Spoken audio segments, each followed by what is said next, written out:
Hello everyone and welcome to the monthly England Hockey Preview Podcast. The new season is just around the corner. 24 teams in the Premier Divisions are all hoping for a successful season. Just a few months ago at Nottingham Hockey Centre, Surbiton won the men's title and Reading took the women's title. Are they both in pole position to maintain their grip on those titles come the season's end, or will new names be engraved on the trophies? I'm Andy Day and I'm here to give you a scene setter of the coming season. I'll look at some of the major transfers that have occurred over the summer and take a quick look at the two sides making their Premier Division bows, Barnes and Durham University. And also tell you about an exciting new feature that England Hockey will be bringing you over the course of the season. All the fixtures for the season will be on the England Hockey website, which is of course englandhockey.co.uk, as well as the tables, stats and reports. Durham University have the honour of starting the Premier Division off this year with a midday Saturday fixture against Clifton Robinsons. Durham were very impressive last year with 17 wins from 18 games in their title-winning performance in Division 1 North. A side that was coached by Poppy Martin scored 72 goals and only conceded 13. And I'm sure they're looking forward to that opening test against Clifton Robinsons, who finished in the top 8 last season, this Saturday. Barnes make a relatively short journey to Surbiton on Saturday. That one is the latest fixture at 5 p.m. Barnes topped the Division 1 South last time out, 4 points clear of second place. It's been a long trip to the Premier Division for Barnes, formed all the way back in 1889, and as we will touch on later, have done some good business over the summer. One of the toughest tests in English hockey is a trip to Sugden Road, so Omar Shibli and team will hope to make a few headlines with this debut fixture. A note of caution for the promoted teams. In season 2024-25, both promoted sides came back down straight away. So how can these two approach the season? No team in last year's Women's Premier Division scored 50 goals. Matches tended to be fairly tight. So might that be a pointer towards pushing for wins rather than hoping to not concede? If both teams can hit the ground running and score some goals early in the season, that surely will give confidence and give future opponents something to think about. In this new season, England Hockey will be having a matchday roving reporter, each match round bringing you updates during and interviews after from that game. The coverage will be starting off at Wimbledon, where Reading are opening their defence of their title that they won last May. You'll need to head to England Hockey's Instagram for all the details. I'm sure that will give you a fantastic flavour of the match day. I'm looking forward to seeing those updates. Surbiton, the reigning men's champions, start their title defence on the road at Oxford, who finished 4th at finals weekend last season. And that game also looks to be an intriguing test for both sides early in the season. It's been a busy summer for transfers and new faces at the Premier Division teams, with some high-profile retirements thrown in for good measure. Whilst we don't know the full squad makeups yet, and that is especially true for the university sides who are still integrating their new admissions, with thanks to the summary on the Hockey Paper website and a look at the social posts from clubs, I've had a look at a few of the teams who have made moves over the summer, starting with the Open Men's competition.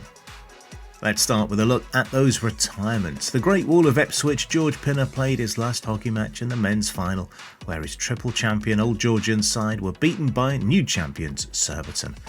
To take his place under the crossbar, Old Georgians have signed England and Great Britain keeper James Mazzarello from Surbiton, which is one of my signings of the summer. Staying with keepers, Oriel Gunlana bowed out at the finals weekend too. Wimbledon saying goodbye to one of my favourite keepers to watch. Toby Reynolds-Cottrell of Great Britain and Wales has made the journey from Hampstead and Westminster to take his place.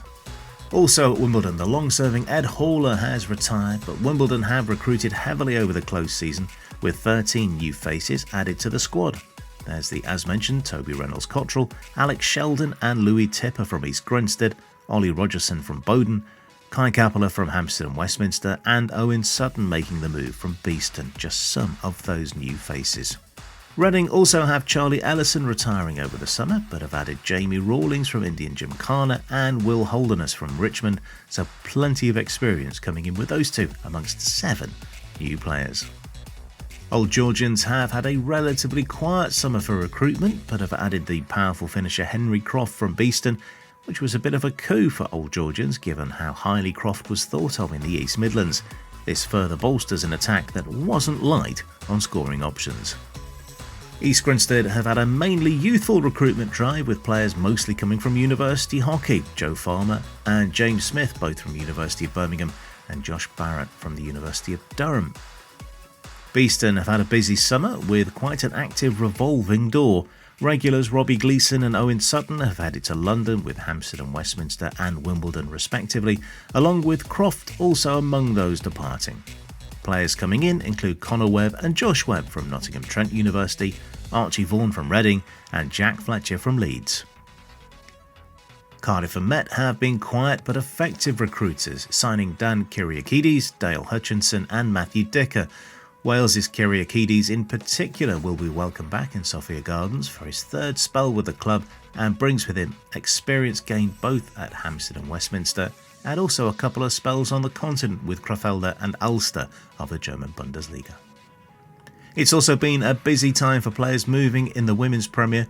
Champions Reading had France Sanford retire and Mia Moore and Anna Crowley leave, but have added experience and youth. Rebecca Daniel from Clifton Robinsons, Becky Hibbert from Oxford Hawks, Izzy Howell from Zehlendorfer Wespen in Germany, Meg Crowson from Wimbledon and Maddie Goodman from Loughborough.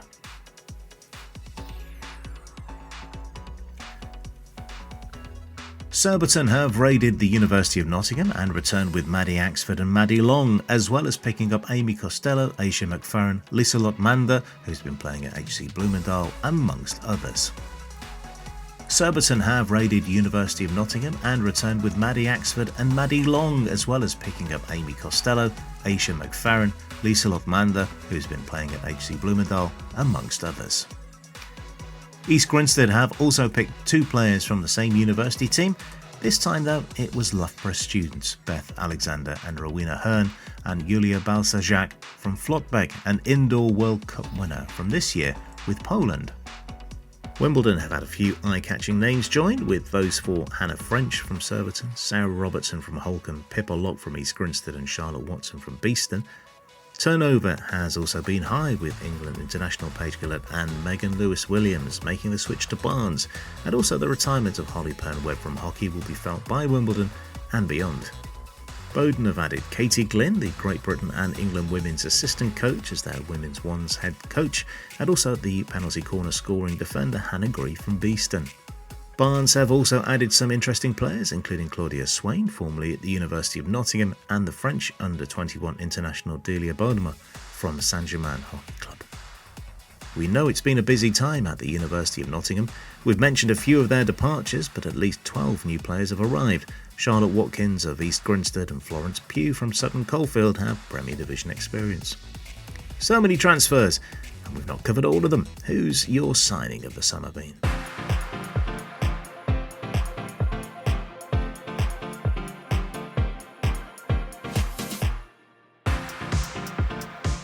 Don't forget to check England Hockey's Instagram on Saturday for the live updates from Wimbledon versus Reading in the Women's Premier Division, plus more during the week, as well as all the fixtures and reports on the England Hockey website.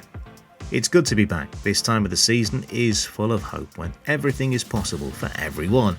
Good luck to all the teams, players and officials across the season, and I'm sure it will be an action-packed and exciting season for the supporters of the teams to enjoy. See you again soon.